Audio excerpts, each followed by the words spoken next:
Comment créer des intercalaires dynamiques et visuels? Vous voyez, c'est le petit visuel que vous avez en bas. Alors, je vous propose de vous apprendre à faire ceci. Regardez, vous avez une présentation qui fait 4 parties, avec une partie qui présente l'équipe. On tire l'intercalaire pour révéler l'équipe. On tire l'intercalaire du budget pour présenter le budget qui est animé. On tire l'intercalaire du planning pour dérouler le planning, un planning qui se trouve et qui est présenté en 5 étapes dans cette présentation fictive.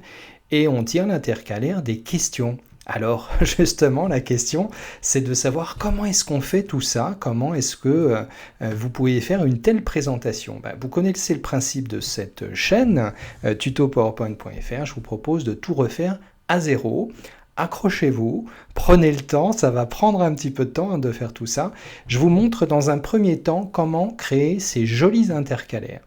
Première chose, vous allez insérer une forme, un rectangle que vous allez étirer sur toute la largeur et sur toute la surface du 16/9. Ce rectangle, vous allez le colorier en blanc, vous allez mettre un contour en blanc et vous allez créer un petit effet d'ombre, une ombre, on va dire sur la droite. Voilà. Ça, c'est l'intercalaire qui est créé. Vous voyez, je vais le faire bouger et pour l'instant, je le repositionne au bon endroit. Deuxième chose, je vais créer le demi-cercle. Je crée d'abord un rond que je vais mettre dans une jolie couleur. Admettons, alors je ne sais plus quelle couleur j'ai utilisée, mais peu importe. Autre couleur de remplissage, standard. On va prendre cette couleur rouge. Ok. Je vais mettre sans contour. Et je vais apposer à côté, regardez, c'est là où est l'astuce, peut-être que vous ne connaissez pas cette astuce. Je vais donc insérer une forme d'une autre couleur.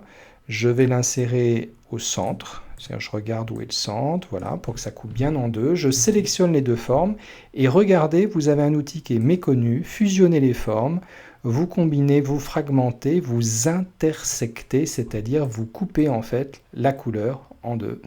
Ensuite, vous allez dans rotation, faire pivoter à gauche à 90 degrés, je recommence, à gauche à 90 degrés, et je vais positionner, vous voyez, je suis au centre, ma première intercalaire que je vais mettre dans la couleur qui m'intéresse, c'est-à-dire cette couleur-là, et je vais mettre sans contour. Voilà, alors je m'assure de positionner correctement mon cercle ici. Ensuite, je vais mettre une zone de texte. La première zone de texte, c'était équipe. Voilà, donc je sélectionne équipe, je le mets en gras, je le mets en blanc. Pareil, de la même façon, cette équipe dans format de la forme, je vais faire une rotation à gauche de 90 degrés. Je positionne l'équipe ici, je vais pour des raisons de mise en page centrer le mot équipe. Et je vais positionner l'équipe ici, alors je peux la mettre plus grosse, bien sûr l'équipe. Je vais la mettre, tenez, en 28, encore 28. Ensuite, ce bloc texte. J'appuie sur la touche Shift pour faire une sélection avec la demi-lune. Je sélectionne également mon intercalaire blanc et je vais dans Organiser pour grouper, de façon à ce que cet intercalaire, vous voyez, soit composé des 3 éléments, de la grande feuille blanche, de la demi-lune orange et du bloc texte. Donc ça, j'ai cet intercalaire sur le slide numéro 1. Sur le slide numéro 1, qui est le numéro 7 ici, eh bien, je vais faire un CTRL-D, D pour dupliquer. Je vais changer la couleur de ma demi-lune, format de la forme, remplissage. Je vais prendre ce que j'avais pris avant. Admettons qu'on reprenne les mêmes couleurs. Autre couleur de remplissage, j'avais pris, je crois, un marron ou quelque chose approchant de marron. Donc, OK, je fais un CTRL-D sur le slide 8 pour le dupliquer. Je change la couleur et ici, je vais mettre un jaune-orange. Donc, remplissage de la forme, je vais mettre un orange ici. Et je fais un dernier CTRL-D ici pour changer la couleur. Et ici, je vais prendre un vert. Voilà, donc vous voyez, slide 7, intercalaire orange, marron, jaune et vert. Et ensuite, les intercalaires, je fais un CTRL-C sur le slide 8, je copie le slide 8, je vais même faire un CTRL-X, je vais le couper, je le fais un CTRL-V, c'est-à-dire je le colle ici, je le décale de cette façon-là. Ici, un CTRL X, je retourne sur le slide 7, CTRL V pour le coller, je le décale ici. Ensuite, un CTRL X sur le slide 10, CTRL V pour le coller sur le slide 7. J'ai mes intercalaires qui sont prêts, je supprime les slides en trop. Donc là, vous voyez, j'ai ma succession d'intercalaires, je dézoome, j'attrape mes 4 intercalaires, je les décale sur le côté gauche et je me mets en projection juste pour voir s'ils sont correctement positionnés, c'est le cas. Donc ensuite sur le slide 7, regardez, je fais un CTRL D et j'ai juste sur le slide 8 qui est créé à décaler mon premier intercalaire que je mets à droite. Je fais un CTRL D sur le slide 8. Cette fois-ci, je vais décaler l'intercalaire marron. Je fais un CTRL D sur le slide 9. J'ai juste à décaler l'intercalaire jaune. Et je fais un CTRL D sur le slide numéro 10 pour, sur ce slide créé, numéro 11, je décale l'intercalaire vert. Et vous allez ensuite du slide 8 au slide 11, donc j'appuie sur la touche Shift pour faire la sélection des 4, apposer une transition de morphose. Donc ça signifie, regardez, je me mets sur le slide 7, je me mets en mode diaporama, le petit verre à pied en bas à droite, je suis ici, je clique, mon slide se décale, je clique, mon slide se décale, je clique, mon slide se décale, je clique, mon slide se décale. Et on est passé en fait du slide 7 au slide 8, au slide 9, au slide 10 et au slide 11. Et avec l'effet de transition morphose, eh bien, ça vous crée ce déplacement assez joli, comme si vous étiriez les intercalaires. Ensuite, c'est une histoire d'animation. Donc sur le premier slide, il y avait ce texte que je vais juste copier-coller ici. Imaginez que vous ayez votre propre texte, projet ABCD, une solution techno haute en couleur. Donc quand vous vous mettez sur le 7 ici, je me mets en projection, là on passe au 8, et le 8 avec l'effet de morphose étire le slide, étire l'intercalaire rouge. Alors, sur le slide suivant, j'avais cette animation-là. Donc, ce n'est pas une animation, c'est simplement une photo qui est dans un rond. Alors, je vais vous le refaire, comme ça, c'est une petite piqûre de rappel. Donc là, l'idée, c'est d'insérer un rond. Alors, pour insérer un rond parfait, notez ce petit tips. Vous appuyez sur la touche Shift de votre clavier. La touche Shift, c'est la flèche vers le haut, c'est la flèche majuscule, de façon à dessiner un rond parfait. Sur ce rond parfait, une fois qu'il est à peu près de la bonne taille, vous allez le remplir en blanc. Vous allez mettre un contour de la couleur de votre intercalaire, ça sera plus joli. Vous retournez sur contour, épaisseur, autre trait, et vous allez mettre une épaisseur ici, une largeur en 15, de façon à ce que votre rond, vous voyez, soit vraiment de largeur correcte. Vous faites un CTRL D, une fois que votre rond est OK, on va présenter la deuxième personne, et dans ce rond, vous allez insérer, donc format de la forme, remplissage, image, à partir d'un fichier. Donc alors pour que ça fonctionne dans un rond, il faut que votre photo soit au format carré, non pas au format rectangulaire, sinon votre photo va être déformée. Mais une fois que vous avez fait cette manip, vous faites la même façon, remplissage, image, à partir d'un fichier, la photo carrée, ici une photo de femme, voilà. Et en dessous, vous avez le titre des personnes. Là, pareil, je ne vais pas perdre de temps à réécrire. J'attrape les deux textes, je les colle ici, et puis je vais remonter les photos pour que l'ensemble soit plus harmonieux. Voilà, donc si on fait l'animation ici, slide 7, je suis là. Projet ABCD, une solution techno. Je vous propose dans un premier temps de vous présenter l'équipe, Gilles Payet, Chang Hinji, UX Expert. Sur le troisième slide, voilà, j'avais fait cette animation, alors je vous la montre parce qu'elle est sympa à reproduire celle-ci. Elle vient en fait d'un graphe Excel. Donc, dans les secteurs, donc les horribles camemberts qui n'ont plus cours aujourd'hui ont fait ce qu'on appelle des anneaux. Donc, j'insère un anneau. Alors, je crois que j'avais mis 8, 6, 5 et 3, mais à la limite, peu importe les valeurs. J'avais changé les couleurs, mais là, pour une histoire... Alors, vous voyez, vente, je le supprime, et vous auriez pu le laisser. Je vais garder ces couleurs-là, mais j'avais repris les 4 couleurs de la présentation. Je vais juste vous montrer le changement de l'une des couleurs. Donc vous cliquez une fois sur le graphique, vous cliquez une deuxième fois pour sélectionner la portion dont vous souhaitez changer la couleur. Et je vais juste changer une couleur et je vais la mettre en rouge, cette couleur, ou en marron foncé. Et vous voyez ainsi que vous pouvez changer chaque couleur. Si vous souhaitez épaissir cet anneau, vous double-cliquez sur l'anneau et vous avez ici, voyez, une rubrique qui s'appelle épaisseur de l'anneau et il vous suffit, voyez, de la mettre, là je l'ai mise à 65%, ce qui est un petit peu mieux. Voilà, alors je vous remontre l'animation sur l'anneau. Lorsque le slide s'ouvre, il y a un anneau gris et je clique et je remplis de couleurs chaque anneau avec un chiffre. Donc c'est ça que je vais vous montrer ici. Donc là, vous avez l'anneau qui est rempli de couleurs. Je prends cet anneau, je fais un CTRL D, D pour dupliquer. Donc alors je sélectionne l'anneau, hop, l'extérieur, CTRL D. Donc vous voyez, je l'ai dupliqué. L'anneau qui est en dessous, je vais le mettre en gris léger. Donc mise en forme, remplissage, un gris léger. Je vais positionner l'anneau du dessous exactement au même endroit avec les flèches de repérage. Et ensuite, là je suis sur l'anneau du dessus, celui qui est coloré.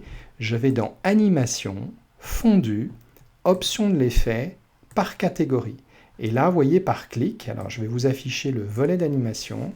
Vous avez ici les animations qui se font. Donc il y a d'abord l'anneau gris qu'on a positionné en dessous, puis je clique pour afficher les différentes portions de l'anneau qui se retrouvent au-dessus. Si je souhaite, en plus de ces coloriages de zones, ajouter un texte, eh bien je prends un texte, ici, je mets 8, je sélectionne ce 8, je le grossis jusqu'à temps que la taille soit suffisamment correcte. Je vais mettre ce 8 en couleur blanche, et je vais positionner ce 8 au bon endroit.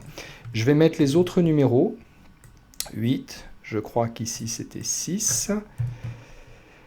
Ensuite, CTRL D 5 ici et CTRL D 3 en haut. Voilà. Alors, je change.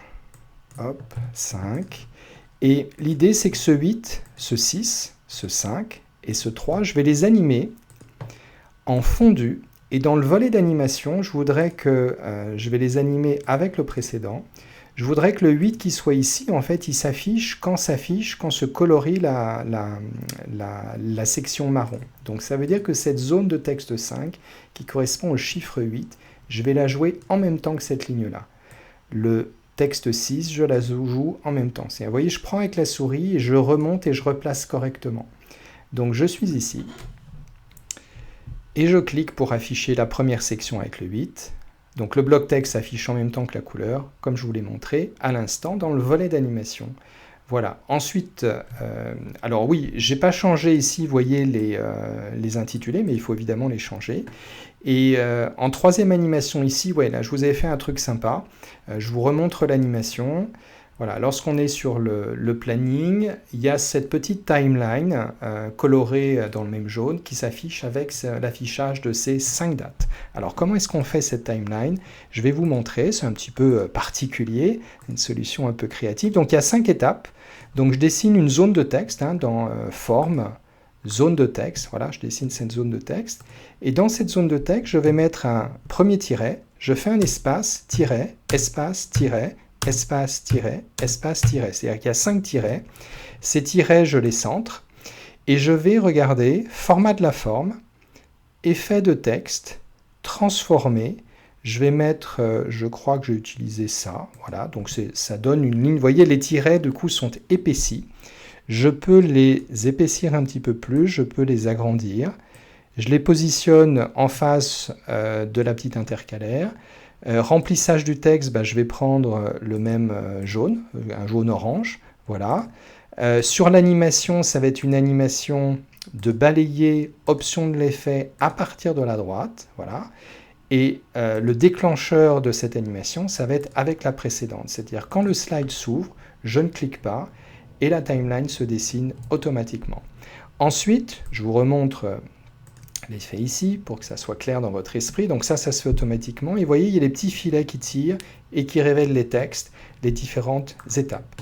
Alors, ceci se fait de cette façon-là. Je vais zoomer un petit peu pour que vous voyez mieux. Vous prenez dans les formes, vous prenez la forme qui est la forme tordue ici, qui s'appelle courbe. Vous dessinez un petit trait ici, vous cliquez au milieu, et vous voyez, ça fait un petit trait un petit peu tordu. Voilà, je double-clique à la fin, je fais un CTRL-D, pour que alors je vais mettre le même trait partout, hein. Alors je peux gagner du temps, regardez, je sélectionne les deux, je fais un CTRL-D sur les deux, voilà, et puis je vais gagner un petit peu de temps, enfin à peine, comme ça, hop, je positionne le texte ici, et puis un dernier CTRL-D ici pour la dernière date. Ensuite, c'est juste une histoire de zone de texte, je vais mettre date 1, et puis imaginez qu'il y a un texte, alors centrez-le, c'est plus facile pour la mise en page, date 1, CTRL-D, on va dire date 2, CTRL-D, date 3, voilà, CTRL-D, date 4, alors je ne vais pas changer les dates, vous comprenez le principe, après c'est juste, alors c'est pas grave que ça ne soit pas tout à fait aligné, ce qui est important c'est que ça soit en phase avec les traits plutôt. Voilà. Et ensuite, côté animation, ce petit trait, alors je vais les sélectionner dans l'ordre, trait, texte, trait, alors je vais enlever ça, cette sélection, texte, le trait, le texte, le trait. Alors dès que vous sélectionnez quelque chose qui n'est pas la bonne chose, vous resélectionnez pour désélectionner, hop, ce cadre-là. Voilà, ce qui est important de comprendre, et ensuite je vais tout mettre avec un fondu. Et je vais tout mettre ensuite après le précédent.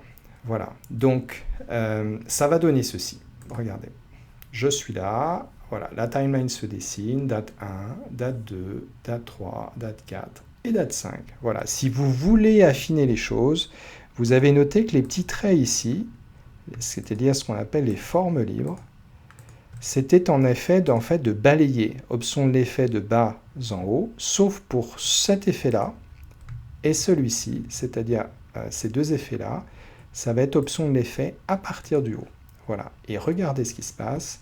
Donc, l'écran s'affiche, voilà, et ça se fait de façon automatique. Alors, je l'ai mis de façon automatique, vous pourriez mettre l'affichage de chaque date, c'est-à-dire d'abord le trait, donc l'affichage de chacun des 5 traits au clic, de façon à maîtriser évidemment le temps de chaque date. Voilà. Alors, si vous voulez mettre les traits, ce qu'on appelle les formes libres au clic, je fais une sélection multiple en appuyant sur la touche CTRL et je vais dire que ces 5 traits se démarrent en cliquant. Donc, vous voyez, j'ai 5 clics, c'est-à-dire je garde la mesure. Quand on arrive sur le planning, les 5 étapes s'affichent, je clique et je révèle la première date que je vais commenter. Je reste autant de temps que je veux sur le commentaire de cette première date. Tant que je n'ai pas cliqué, la deuxième date ne s'affiche pas. Je clique pour afficher la deuxième date. Je clique, je clique, je clique. Voilà, comme ça, c'est mieux de faire comme ça puisque vous gardez la mesure ensuite. Et le dernier point, c'était simplement un dessin avec le bloc vos questions. Alors, je vais récupérer le bloc vos questions pour ne pas perdre de temps à le refaire. Je vais juste vous montrer comment j'ai recréé en fait ce personnage. Parce qu'avec Office 365, vous avez une base de données visuelle qui est absolument extraordinaire, notamment dans Insertion, icônes, personnages de dessin animé. Vous avez la possibilité, regardez, de composer plein de personnes différentes. Alors, moi, j'ai composé, je suis allé regarder ce qu'il y avait, j'ai choisi un corps, un buste, j'ai choisi une chevelure, je crois que c'est cette personne-là, j'ai choisi un visage plutôt sympa, et je ne sais plus qui j'ai choisi, si c'était quelqu'un avec un ordi, voilà. Donc, j'ai cherché une tête, un visage, et j'ai trouvé un buste inséré. Et c'est comme ça que j'ai recomposé. Alors, regardez, alors d'abord, vous attrapez les 3, et en fait, vous allez les agrandir, vous appuyez sur la touche Shift pour les agrandir ensemble. Ils vont être tous de la même taille. Ensuite, vous avez votre visage qui est là, vous avez votre corps qui est là, alors c'est pas grave hein, s'il dépasse en bas, et vous avez l'expression du visage qui est là. Voilà. Faites l'agrandissement d'un seul coup, les 3 en même temps, je veux dire, ça vous fait gagner du temps, et du coup, vous avez votre personne qui vous pose, voilà, quelles sont vos questions concernant l'équipe, le budget, et le planning. Voilà, maintenant c'est à vous de jouer. Vous avez vu, c'est une présentation très complète. Il y a plein de ressources graphiques, des choses étonnantes. Si vous arrivez à faire ça en présentation dans votre entreprise, dans votre job actuel, bah forcément, vous allez marquer les esprits. Maintenant, c'est à vous de jouer. Amusez-vous bien.